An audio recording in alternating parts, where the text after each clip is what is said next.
Ja citreiz mēs tā pavērot, kurš ir gudrs cilvēks, tad droši vien vislabākais atskaites punkts jaunībā pēc citu versijas būtu paskatīties, apmēram vienas klases ietvaros 20 skolnieki, kuru visi varētu saukt par gudru. Un citreiz nevienmēr tas saistīts ar to, kuram ir labākās atzīmes.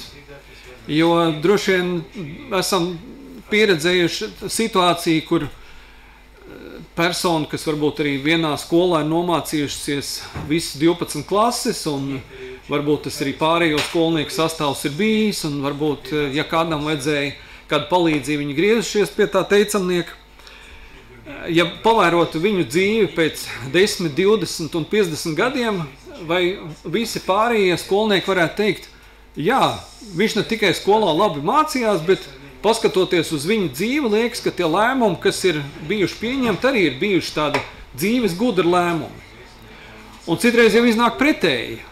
Jā, katram mēs esam savādāk, katram Dievs mums ir iedevis savus dāvanas, bet ja tā pati klase tiktos pēc, paņemam tātad 18 gados beidz skolu, plus 50 gadi, 70 gadnieki tiekās, un viņiem jau ne tikai bērni, bet arī mazbērni, un varbūt jau ir pensijā daudzi. Un tad pastītos, kā tam mums ir gājis tam superteicamniekam. Vai viņš ir tas, kuram arī pārējie teikt, ka viņam visi dzīves lēmumi bija tie vispareizākie. Un, protams, kad 50 gadu periodā mēs teiktu, droši vien katram ir bijuši lēmumi, kas ir bijuši pareizi, un katram arī bijuši lēmumi, par kuriem mēs teiktu, kā raksti saka, Dievs nepiemini manus jaunības grēkus. Jo kuram tad jaunībā, un ne tikai jaunībā, bet visas dzīves gaitās būtu perfekta dzīve, nevienam. Un tāpēc tas kritērijs, tikai kā kritērijs skolā labākās atzīmes, nenozīmē dzīves gudrākais cilvēks jebkuros citos jautājumos. Jo katram no mums ir lietas, kuras iznāk, un tad ir lietas, kurām vajadzētu liekas, ka būtu savādākām. Nezinu, kā jums, man bija tāds interesanta sajūta, tagad, kad atzīmē Otrā pasaules kara beigas, 80 gadi pagājuši, un kad sāk stāstīt par to, kad pieminēsim tos, kas ir bijuši kara varoņi, tad liktos, pagaid, cik tad tam kara varonim tagad vispār ir gadi? Ja viņam, pieņemsim, iesaucot, standartā, labi, 18 gadnieki, pietrūkst vīri, samazina varbūt tur gadu skaitu. Labi, 16 gadīgs puišas, pieņemsim, sauktu. Ja ir 16 gadi 45. gadā un plus 18 gadi, tagad viņam jābūt vismaz 95 gadīgam cilvēkam. Un tad, kad tu redzi cilvēks ar medaļām, kuram nav 100 gadi, un sāk stāstīt, ka šis ir tas, kurš ir cīnījies, tad kaut vai liekas, bet kaut kā matemātika nesaiet kopā.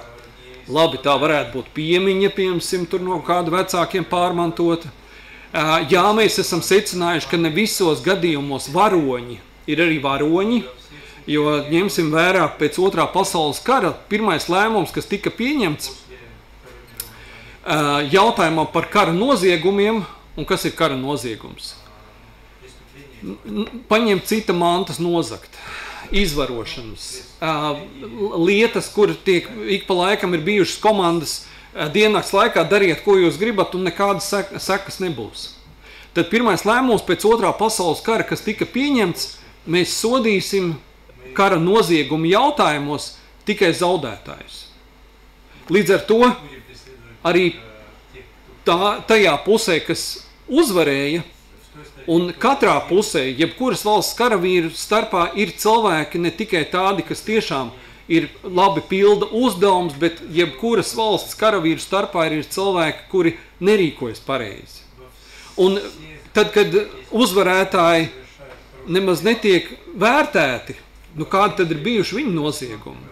Un vai tiešām mēs varētu teikt, ka visi uzvarētāji pusē esošie neviens neko sliktu nav nekad izdarījis? Tā taču nav. Un mēs redzam ik pa laikam tos atgādinājumus vācu meitenes, kas tika izvarotas. Ne jau no vācu karavīriem, no otras puses. Vai daudzu citu gadījumā, un šajā gadījumā būsim uzmanīgi tomēr arī ar citu jautājumu, tādu krasu nodalījumu. Nu, līdzīga situācija, kā būtu, kad tiek runāts par mežu brāļiem. Nu, tiek runāts, kāpēc aizmuka mežos, tāpēc, kad vienreiz jau izsūtīja kādus cilvēkus, un lai vēlreiz neizsūtītu, iemuka mežās ar cerību, ka nāks kāds palīgā. Un tur dažādās vietās, dažāds cilvēku skaits, bet tad un ir lietas, par kurām retāk runā. Un, piemēram, jautājums par to, kā tad tos mežu brāļus, kura puse nodeva. Un beigās izrādās jau pavisam citi stāsti, par ko mums bieži nemaz nestāsta. Ka liela daļa mežu brāļu atrašanās vieta tika pateikta no blakus esošo kaimiņu, tuvinieku vidus. Un varbūt viņiem piedraudēja, ar izsūtīšanu vai ar nogalināšanu. Nu, nav svarīgi kāds apjoms, bet realitātē lielākā daļa Latvijas mežos esošie cilvēki tika nodot no savējiem. Nevis no citiem, bet no savējo puses. Un šī nav tā ērtā vēsture, par ko mēs lepotos. Kad mēs teiktu, iemuka tāpēc, lai nogaidītu, palīdzība nebija sagaidīta, bet tas, kas nodeva, bija savējais, tas, kas zināja. Un tāpēc būsim uzmanīgi sevišķi par kādiem jautājumiem, kur, ja mēs neredzam pilno bildi, un kāds mēģina tikai no vienas puses kāds parādīt, tad mēģināsim pastīties uz to vienu un to pašu jautājumu no dažādākām pusēm. Es ļoti ceru šodien aizbraukt uz Cēsu muzeju, jo nu patās ir izstādīta Cēsīs izstāde par priekšmetiem, kas ir saglabājušies no šajā teritorijā esošiem, kas ir devušies uz kādiem svētceļojumiem. Svētceļnieku tādas piemiņas lietas, kas ir uztaisīta izstāde. Un ir labi, kad kāds, kas to apzinās, kas ir izpētījis, un gribētos jau ne tikai cerēt, kad tas pievienotā vērtība vai tas labums ir bijis tam pētniekam vai, muzeja direktoram, kas teiktu, šis ir interesants projekts, bet kad arī mēs tiktu stiprināti. Jo kādā veidā stiprināti? Ja kāds dodas nevis turismu braucienā, bet svētceļnieka misijā, un svētceļnieka misija ir braukt uz kādu vietu, lai prasītu Dievam kādu padomu, vai apmeklētu kādu dievnamu, vai kādu vietu, kas ir saistīta ar garīgo praksi. Un ja šajā ceļā cilvēks ir arī kādas lietas saglabājis, tad tas, manuprāt, ir ļoti stiprinoši jebkura laika ticīgajam.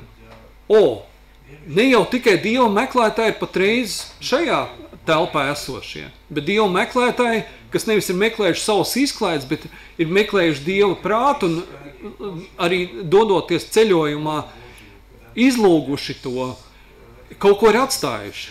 Un ir cik patīkam, ka kāds to ir apzinājies un pastāst arī nākošām paudzēm. Un iedomājieties, no ātrāk vai vēlāk mēs dosimies mūžībā.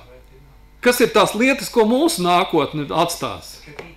Varbūt kāds teiks, mantojumā paliek Bībele. Un es nezinu, kā citiem, bet citi savā Bībelē mēģina ierakstīt kādas nozīmīgas datumus. Tajā datumā es saprecējos, tajā datumā es nožēloju grēkus, tajā datumā es kristījos, tajā datumā man piedzima bērni. Un kāds teiktu, šī ir dzimtas Bībele, un šo es gribu saglabāt, jo tur ir tas unikālais uzraksts. Bet kas ir tas, ko mēs gribētu atstāt savam nākošajām paudzēm? Tā, lai nākošās paudzes arī ne tikai dzirdētu, mans iepriekš dzimtā esošais cilvēks arī bija Dieva meklētājs. Vai ir kāda lieta, ko mēs teiktu, es gribētu atstāt tiem, kas nāks aiz manis, kādu lietu, kas apliecinātu, es meklēju Dievu, ar cerību, kad viņi turpinās šo pašu Dievu meklēšanas vēlmi. Mēs mērķiecīgi esam gājuši cauri svēto rakstu tēmām par svētā gara dāvanām un esam pietuvējušies gudrības, svētā gara dāvanai ar nosaukumu gudrība. Un atcerēsimies svētā gara dāvana mērķis. Tātad pirmais, svētā gara dāvana ir iedota tikai ticīgam cilvēkam.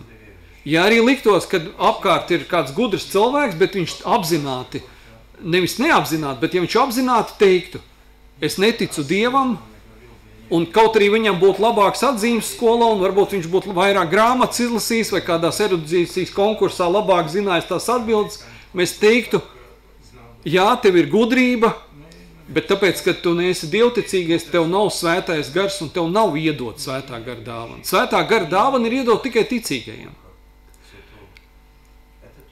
Ar kādu mērķi? Ar mērķi, lai tas būtu par svētību citiem ticīgiem. Kāpēc vienam ir iedot viena dāvana, citam cita? Tas nav atkarīgs no mums. Tā ir svētā gara izvēle, kuram kādu iedot. Vai šeit draudzē esošiem, piemēram, ja mums vajadzētu pateikt, kāda ir sajūta, kur šeit no klātesošiem, kurš ir kā ticīgais saņēmis gudrības dāvanu? Un citreiz ir tāda sajūta, kurš tad būs tas gudrais? Ja būtu, piemēram, jāizlem kāds sarežģīts jautājums, un tad sarežģītos jautājumus parasti neviens negrib risināt. Bet sevišķi tiem, kas varbūt ir tādos augstākos arī baznīcas amatos, un tas ir, kad ir atbildīgi par kādiem citiem, un citreiz liekas, viņam viņi tur aicina uz svētkiem, un viņam tur jāsaka tā svarīgā uzruna un tā. Bet viņi arī ir cilvēki, kuri sevišķi tad, kad ir kāds problēmas, viņi visi gaida, lai nevis tie, kas ir tuvumā esošie, bet tas vadītājs ir tas, lai kārtot tās problēmas. Iedomājieties, ja baptistu garīdznieku starpā būtu kādas problēmas, ne jau prasītu, tagad tavu problēmu risina tas tuvāk esošais, bet uzreiz viss skatītos, bīskap vai garīdznieku brālības vadītājs, jums jau jārisina, jums jau ir tā atbildības tā nasta, ne jau tikai tie prieki. Un daudz cilvēku, kur ir bijuši šādos garīgos, ne tikai par savu dzīvi, un arī svētie raksti saka, katrs skolotājs, ja mācītājs, būs arī atbildīgs par to, ko viņš ir mācījis. Un viņš ne tikai ir atbildīgs par to, ko viņš ir mācījis, bet ja viņam vēl ir iedota nasta atbildība vēl par citiem, un visi sagaida, būs problēmas, viņš jau risinās. Tad bieži tie garīgie vadītāji beidzot arī savu, kalpošanas laiku tajā amatā, un ja prasītu, kas tev vairāk cēla, kas tev iepriecināja, vai tev vairāk iepriecināja, izveidojās kāda draudze, cilvēki atgriezās, bija kristības, ticīgie nāk ar prieku un aug, var teikt.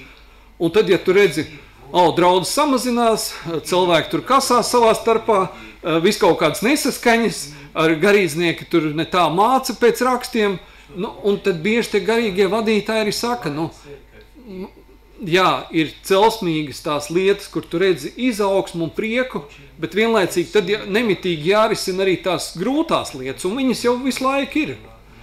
Tad droši vien mēs arī teiktu, mēs gribētu, lai mūsu garīgajiem vadītājiem ir gudrības dāvana. Dāvana tāda, kad arī tas, kuram liekas, kaut kas nav iznācis tā, kā vajadzētu. Kad nevis viņš tā tik patīkami parunā, kad vispār viņš nekad vairāk neko nekalpos un vispār vienā ticīgo starpā negribēs būt kopā, bet kad arī tā saruna ir bijusi ar mīlestību, saprotot, kāpēc ir tas tā iznācis, saprotot, kad katrs taču var kļūdīties, saprotot, kad arī viņš ar Dievu palīdzību var tikt atjaunots. Un tās nav vieglas sarunas, un tāpēc droši vien ik pa laikam ir sevišķi domājot un lūdzot par kādiem vadītājiem, paturēsim viņus aizlūkšanās, jo viņiem jau nav tikai tie priecīgie notikumi. Pat tās katoļu brāļiem un māsām ir ievēlēts viņu vadītājs. Un viņam jau tāpat kā visiem citiem arī būs jārisina tās arī grūtos jautājumus, problemātiskos jautājumus.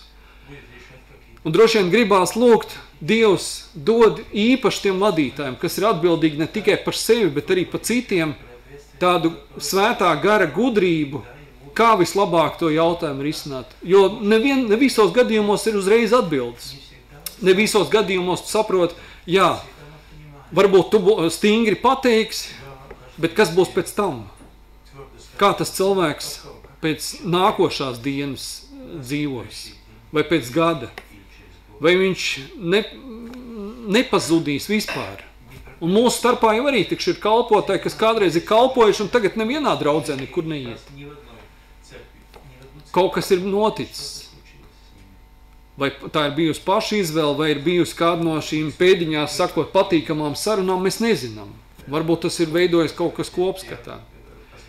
Bet gudrības dāvana, kā jau mēs runājam, ir iedot no svētā gara. Jā, katrā arī kristīgā kopībā ir varbūt nedaudz savādāks veids, kā vadītāji tiek izraudzīti. Bet droši vien mēs visi gribētu paturēt aizlūkšanās ir sevišķi tos vadītājus, kuriem ir jārisina ne tikai priecīgie notikumi. Priecīgie notikumi, kāda risināšana. Brauc uz kādiem gadasvētkiem, vajadzētu kādu grāmatu uzdāvināt, 2 grāmatas, kuru labāk. Beigās varbūt abas 2 uzdāvinās. Tā ir viegli izvēle, bet ir sevišķi tad, kad ir grūtu jautājumu risināšana, lai viņiem ir gudrība, kā arī šos jautājumus risināt. Protams, ja tad, kad mēs teiktu, kurš ir bijis visgudrākais? Citreiz ir tāda anekdota, kad svētdienas skolā uz visiem jautājumiem, ir viena pareiza atbilde – Jēzus. Vai mēs varam kādu rakstu vietu atrast, kur mēs teiktu, Jēzus ir visgudrākais, kas jebkad ir dzimis? Lūkas 21. nodaļa, 15. pants. Un kas tur tiek teikts? Jo es jums došu vārdus un godrību, kam visi jūsu ienaidnieki, prātīga vīra, kas brāļu starpā varētu tiesu spriest. Viens būtu Jēzus, otrs pastīsimies uz vēl kādiem bībeles pantiem, kur mēs varam redzēt, kur ir iedota gudrības tēma. Un ja mēs paskatāmies šo gudrības dāvanu, kur viņa ir minēta, 1. Korintiešu 12. nodaļas 8. pants runā par citiem gars dod gudrības runu. Ja mēs paskatāmies grieķu vārdu, runa ir logos, grieķu valodā saucās, un gudrība ir ar nosaukumu Sofija. Angļu valodā Sofija, sofa, dīvāns, tad gudrais ir tas, kurš sēž uz to dīvānu. Un tagad mums ir tie dīvāna eksperti tā saucamie, kas pārzina jebkuru jautājumu. Tagad mums ir dīvāna eksperti, piemēram, pie hokeja, tur visi zina, kā vajag labāk spēlēt. Bet iedomājieties, ja pasaulē ir ap 200 valstis, un mums, cik tad mums ir tā ziema ar tādu augstumu, lai varētu ārā spēlēt uz ledus? Bet mūsu hokejisti ir tik labās vietās uz kopējo skaitu. Ja mēs esam 1,8 miljonu iedzīvotāji no 200 pasaules valstīm, proporcionāli mēs esam ļoti, ļoti augstās vietā. Tie dīvāni eksperti var teikt, jā, vajag tā, kāpēc tu tā nepakustējies, bet arī tur jau ne tikai tā komanda ir iesaistīta. Kādi, kur izvēl, kuri uz turien dosies, kuri spēlēs. Viss atbalstošais personāls.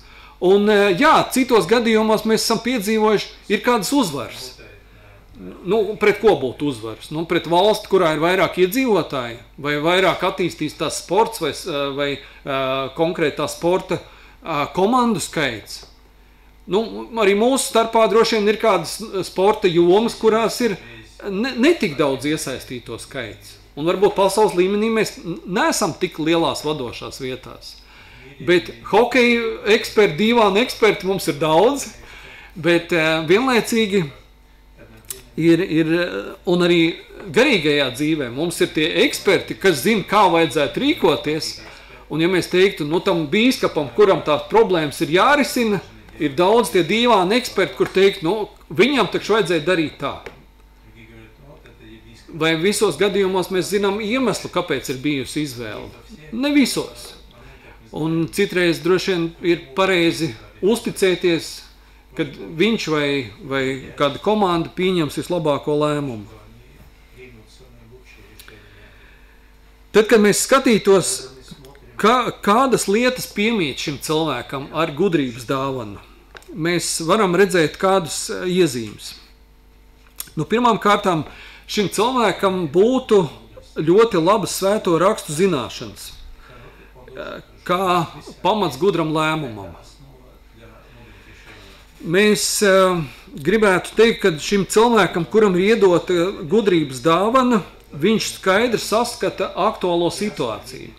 Un neatkarīgi no tā, kurā mēs patreiz runājam, jā, šajā brīdī, šajā vietā, bet ja iedomāsimies cits laiks, un varbūt tajā vietā tā teritorija saucās savādāk un savādāka mentalitāte, bet tas būtu cilvēks, kurš skaidri saprot, kā tajā situācijā vislabāk rīkoties. Un citos gadījumos ir kādi, kas piedzīvo, kad konkrētā mentalitāte ir pavisam savādāka. Dzirdēju kādu stāstu par vienu misionāru, kur misionārs stāstot citiem par evaņģēliju bija izbrīnīts par to, par ko mēs nebrīnamies. Šī vieta, par kuriem tika stāstīts, viņi bija ļoti priecīgi par Bībeles tēlu ar nosaukumu Jūda Iskariots.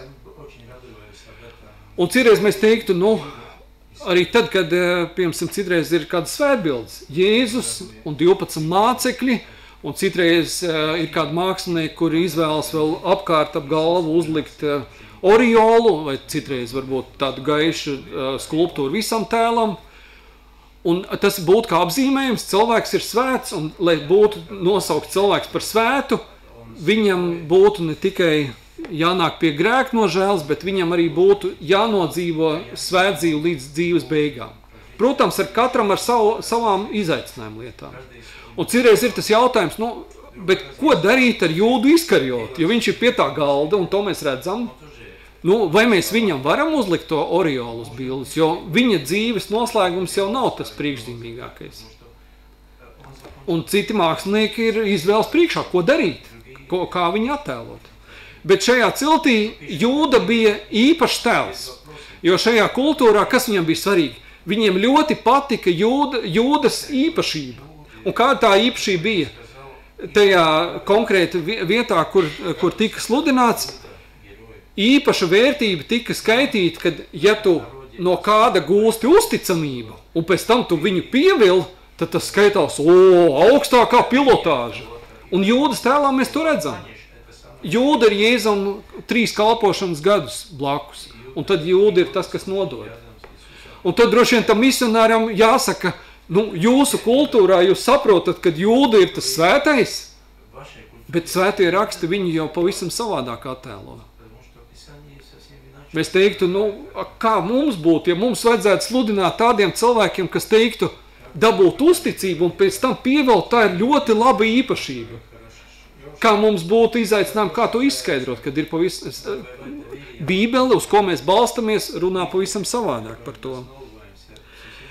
Cilvēkam, kuram ir iedota gudrības dāvana, droši vien viņai būtu jābūt ciešās attiecībās ar Svēto garu. Kad šī persona teiktu ne tikai manas Bībeles zināšanas vai novērojumi, bet vēl vairāk es esmu atvērts, lai Svētais gars ir tas, kurš strādā, lieto mani. It sevišķi tad, kad ir ne tikai jāsaprot, kas ir apkārt notiek, bet kā vislabāk būtu jāpieņem kāds risinājums. Droši vien mēs gribētu arī nosaukt, kad šim cilvēkam ir gudrības dāvana, viņam būtu jābūt ar dzirdīgu auss risinājumu, kas nāk no Dieva. Kad viņš ne tikai teiktu, es domāju, bet ka viņš teiktu, jā, it sevišķi šajā sarežģītā situācijā. Mēģināsim saprast, kas būtu jādara. Dzirdēju par kādu kristiešu kopienu, kura, ne tikai Latvijā, arī citās vietās, piekop ļoti interesantu praksi. Un kāda ir tā prakse? Viņi regulāri sanāk kopā, un jebkurā brīdī, jebkurš var paprasīt, brāli vai māsa pastāst, kuru rakstu vietu tu tagad lasi. Vai kādu garīgu grāmatu, ko tu lasi, vai kādu svētrumu, kur tu klausies. Un ja tas cilvēks teiktu, nevis tā, izlocīties, ja? Jo mēs to visi mākam.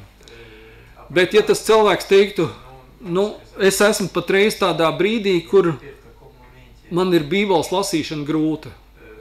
Es piespiežu sevi. Tad tie pārējie, ko viņi izvēlās?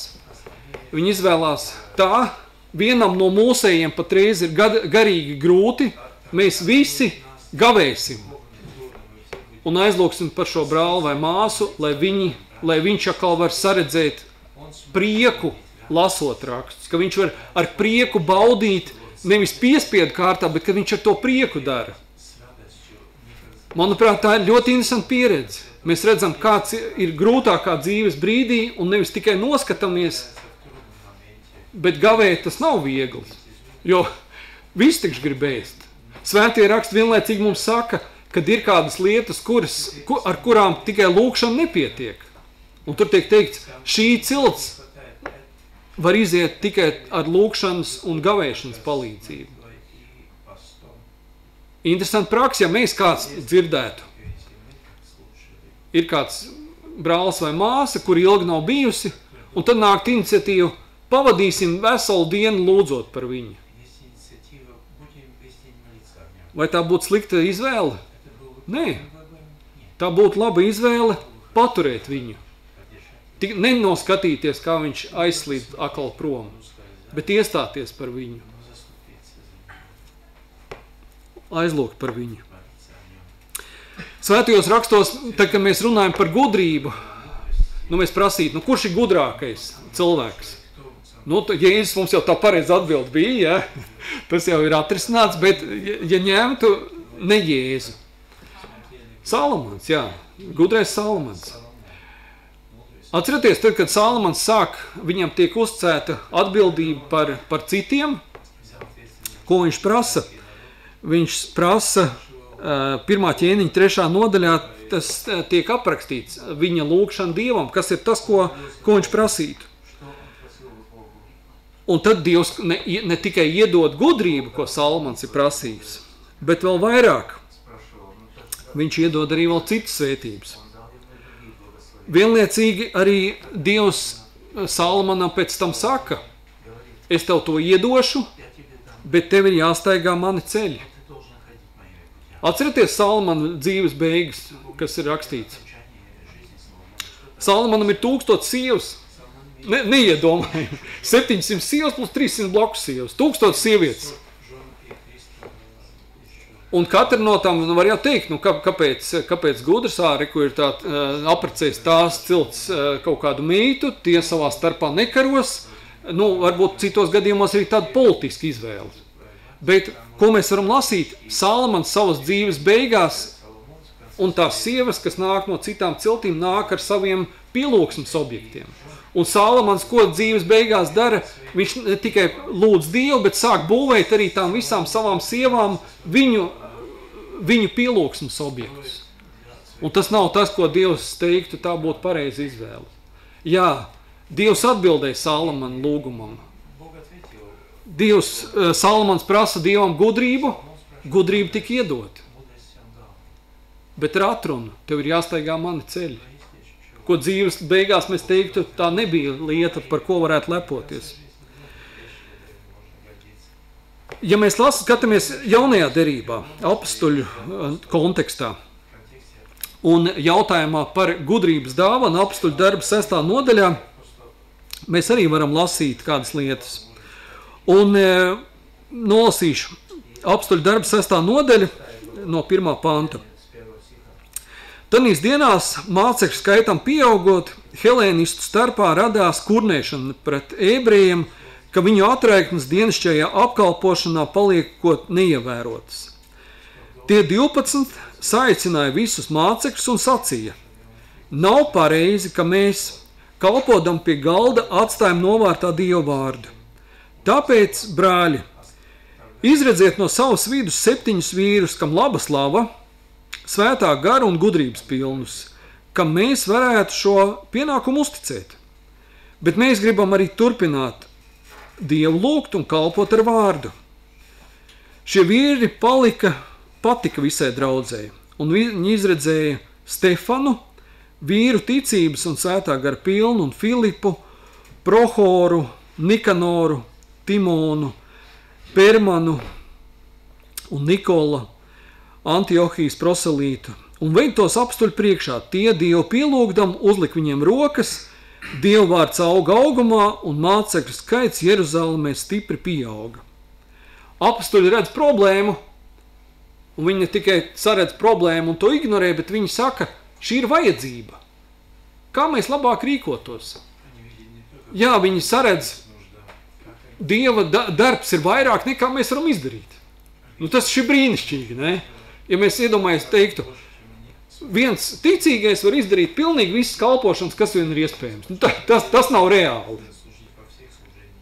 Un tas ir labi, kad mēs ne tikai apzināmies, ko jau mēs daram, bet ka vienlaicīgi mēs saredzam, kas ir tās lietas, ko mēs vēl varētu darīt. Kas ir tās jautājumu loki, kurus mēs vēl varētu aizsniegt. Cik daudz tas ir kā iespēja būt. Nākošā svētdienā Rīgā notiks Rīgas maratons. Un dienu iepriekš arī tur vēl kādas aktivitātes. Šodien braucot šeit uz Cēsīm, klausījos interviju ar brāli Kristu Andri Kalniņu, un viņš līdzdalīja tādu interesantu praksi. Lūdzot Dievu, viņš bija saņēmis aicinājumu šī maratona laikā, un izaicinājums ir lieta, ko es neesmu darījis līdz šim, bet nākušo svētdienu mēs ar savu dēlu 10 kilometrus mēs skriesim. Iepriekšējā gadā bija 6, nu, jāaudzē tas apjoms. Viņš vairāk trenējās nekā es, bet nu, tur nav svarīgi ātrums, tur ir svarīgi, ka tu esi klātesošs. Bet šis brālis Kristo Andris Kalniņš, viņš saņēma no Dieva aicinājumu vietā, un tur nevis ir daži, bet tiešām tūkstošiem cilvēku, kas skrien. Viņš saņēma aicinājumu no Dieva maratonu distances malā uzlikt vārdus Jēzus. Nekāda bībeles citā, tikai uzraksta Jēzus. Un tad viņš līdzdala pienāk kāda veca kundzīte, un viņa saka, nu tā jau nevar. Nu kā tad var tā zaimot Dievu vārdu? Un kas notiek? Kādi, kas skrējēji, skrien garām, ieraugot uzrakstu Jēzu, viņi saka, Jēzus ir kungs. Un šai māsai, vecai māsai, redzot, ka tas kādam ir bijis pa svētību, kritikas gars aizgāja prom. Iedomājieties, kas par unikālu iespēju. Tur taču maratonā tik daudz skrien. Un nav tā, ka visā posmā būtu kādi, kas iedrošinātu. Jā, tur ir kādi, kas spēlē kāds mūzikas instruments un kādi, kas iedrošina, bet tas maratona distance ir ļoti liela. Un slava Dievam, ka kāds no svētā gara uzrunāts ir ne tikai sadzirdējis lūkšanā, bet to īstenojis. Un ja kādam skrējējam uzraksts Jēzus ir bijis kā varbūt stiprinājums ne tikai tajam brīdim, bet bijis stiprinājums iespējams pat līdz mūža galam. Un mēs nezinām tie, kas to teica, Jēzus ir kungs, cik viņi bija, kādas ir viņa attiecības, no kuras draudzes, mēs to nezinām. Bet šis vārds kādam bija uzrunājuši. Slavu Dievam par to. Kāpēc to līdzdalu iespējas, kur mēs varam kalpot, ir vairāk nekā mēs varam apzināt. Un droši vien tā arī ir gudrība no Dieva, kā nepārdegt kalpošanā, jo to nav grūti izdarīt. Mēs teiktu, nedēļā 7 dienas mēs varētu katru dienu aizpildīt tā, kad vajadzētu visu laiku kaut kur būt kādā kalpošanā. Bet ilgstoši kalpot ir svarīgi saprast prioritātes un iespējams citos jautājumos samazināt. Visu tu nevar izdarīt. Nav iespēja visās lietās būt. Apostoļi šajā gadījumā izvēlējās ne tikai saredzēt problēmu, bet saprast, ko daram ar to. Šeit ir vajadzība, ko daram. Un tiek saredzēta jauna kalpošanas iespēja, tiek dotas pilnvaras, un cilvēki darbojās un attīst to lietu. Vēlāk par Stefanu mēs varam lasīt tajā pašā 6. nodaļā apostoļu, viņa piemēru. Un apostoļu darba 6. nodaļas 10. pantā tiek teikts, ka tie, kas Stefanu kritizēja, viņi nespēja pretoties gudrībai, ko Stefans stāstīja. Jā, Stefana dzīves noslēgums ir bijis daudziem kā iedrošinājums. Apostoļu darba 6. nodaļā mēs varam lasīt, ka neskatoties uz gudro runu, sākot no 57. panta mēs varam lasīt, bet tie skaļā balsī brēgdami, tas ir tie, kas bija pret Stefanu, aizsedza savas ausis un visi kopā viņam uzbruka. Un izgrūda no pilsētas ārā, nomētāja akmeņiem, un liecinieki savas drēbes nolika pie kāda jaunekļa kājām, kura vārds bija Sauls. Tie nomētāja akmeņiem Stefanu, kas sauca un sacīja: Kungs Jēzu, paņem manu garu. Un ceļos nometies viņš sauca skaļā balsī: Kungs nepielīdzina viņiem. Bībele apraksta, ka Stefans, un ja mēs pastītos kādas kristīgās baznīcas, un es domāju, zem baznīcām ir dažādi nosaukumi. Ir baznīcas, katedrāles, kapelas. Daudz no viņām ir nosaukti Stefana vārdā. Pirmais, kurš tika nogalināts ticības dēļ, Stefans. 2. Pētera vēstules 3. nodaļas 15. pantā Pēteris, runājot par Pāvilu, arī saka, kad viņam ir bijusi dota gudrības dāvana. Nolasīšu. Un uzskatiet mūsu kunga pacietību kā glābšanu dotai, kā jau arī mūsu mīļais brālis Pāvils jums ir rakstījis pēc viņa dotās gudrības. Jēkab 1. vēstules 5. pāns saka: bet ja kādam no jums trūkst gudrības, tas lai to lūdz no Dieva, kas visiem dod devīgi un nepārmestams, un viņam taps dots.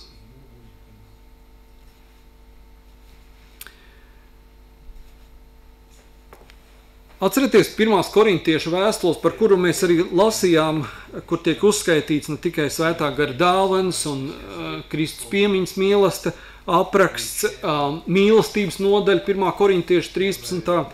Kāds ir vēstules mērķis? Korintas pilsētā kristieši savā starpā kasījās. Nevarēja sadzīvot savā starpā. Un ko mēs varam lasīt tajā pašā 1. korintiešu vēstulē?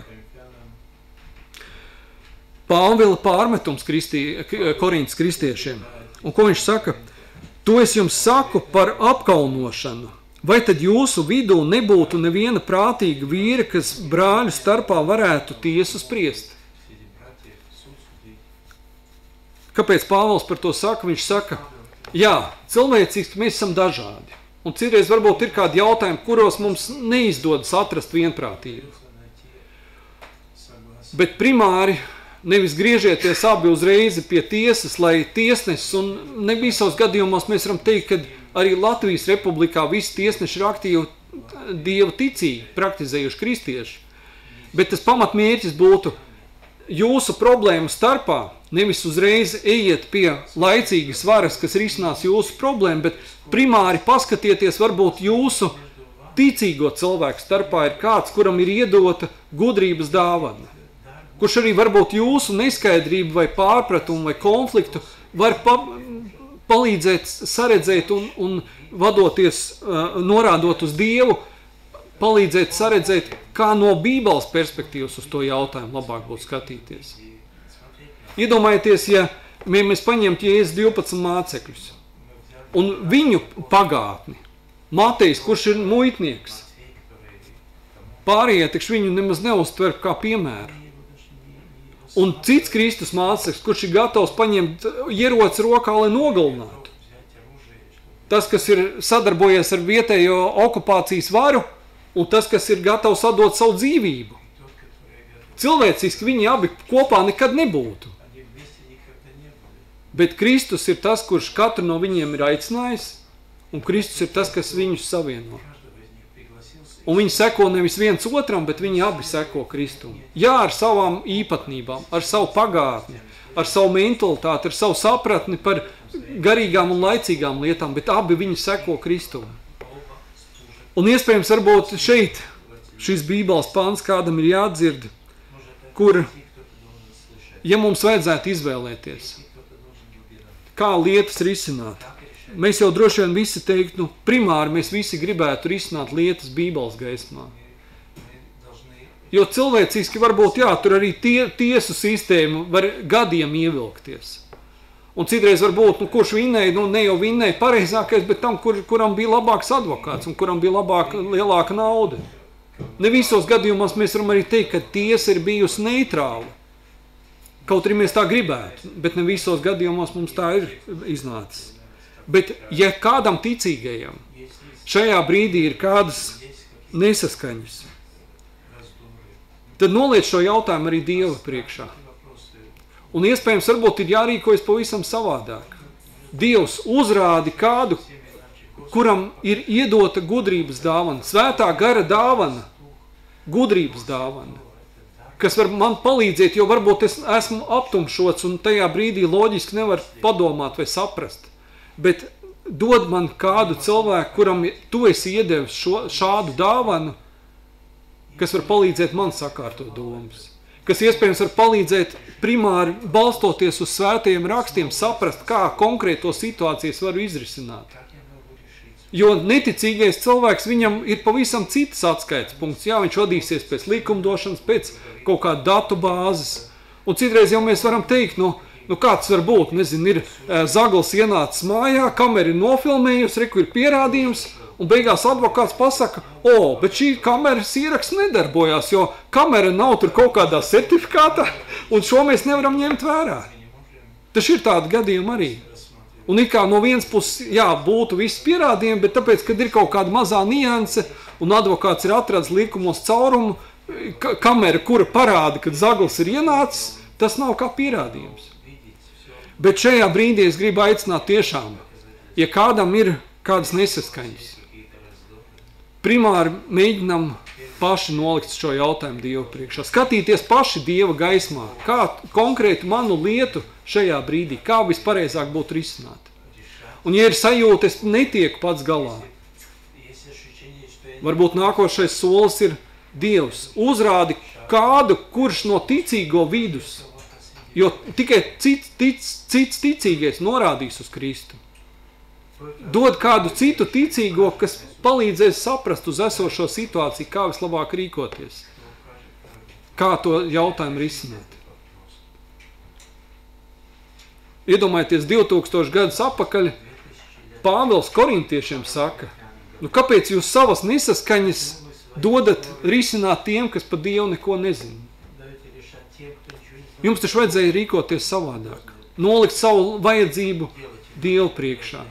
Mēģināt primāri pastīties citu ticīgo starpā. Un varbūt citreiz ir ne tikai konkrētās draudzes ietvaros. Taču Latvijā ir daudz un pasaulē daudz ticīgiem. Varbūt kādam ir, kuram Dievs iedeva šo gudrības dāvanu, ir pie viņa jāiet un jālīdzdala. Man ir šī situācija, es netiek galā. Ir sajūta, ka tev ir iedota šī svētā gara dāvana. Vai tu vari palīdzēt šajā situācijā? Un atcerēsimies, ka ne jau tas cilvēks, bet viņam iedotā svētā gara dāvana būs tā, kas varētu palīdzēt jūsu situācijā. Pateicība Dievam, kad arī par gudrību un gudrības dāvanu mēs varam lasīt svētajos rakstos, kad mēs redzam, kristīgajā draudzē ir iedota, kādiem ir iedota arī šī dāvana. Iespējams, tā ir tikai viena dāvana, iespējams, varbūt viņš nav gudrs kādās citās lietās, bet viņš ir gudrs jo viņš ir saņēmis no svētā gara dāvanu šo dāvanu. Iespējams, citos jautājumos viņš nesapratīs kādus tehniskus jautājumus, bet viņš sapratīs, piemēram, būtu kaut kāds tīri tehnisks jautājums, nezinu, mūsdienās apkurs sistēmā, kuri būtu visefektīvākie kaut kādi katli. Un tas ir tehnisks jautājums, kur ir labi zināt, bet ja mēs ikdienā ar to jautājumu nestrādājam, mēs nespēsim viskompetentāk atbildēt. Šis ir tikai cits piemērs, bet cilvēkam, kuram ir iedot gudrības dāvana, iespējams viņš saredz kādas lietas pavisam savādāk. Lai Dievs dod, kad katram, kuram ir gudrības dāvana, un kā pie jebkuras dāvanas, ir ne tikai jāsaredz, kuram tā ir, bet arī jābūt uzmanīgi ar riskiem. Un šajā gadījumā to, ko kādi komentētāji komentējot par gudrības dāvanu, saka, tam, kuram ir iedota gudrības dāvana, viņam ir jābūt piesardzīgam, jo citreiz viņš var sākt domāt, neviens neko nesaprot, vienīgais es saprotu, kāpēc visi nenāk pie manis konsultēties, un tāda paaugstināšanas risks, tas ir jābūt. Citām dāvanām ir citi riski, ar ko jābūt uzmanīgiem. Bet, ja svētie raksti mums runā par šo dāvanu, un netiek minēts, svētos rakstos minētās dāvanas ar Bībeles uzrakstīto tekstu, viņas ir beigušās, nozīmē, ka arī mūsdienās mūsu kristiešu starpā ir kāds, kurš nevis ir piedzimis ar šo dāvanu, bet nākot pie ticības, viņš ir saņēmis no svētā gara. Ar mērķi kalpot citiem ticīgajiem. Lai Dievs dod, kad mēs spējam svētīt šos cilvēkus, kuriem ir iedot šī dāvana.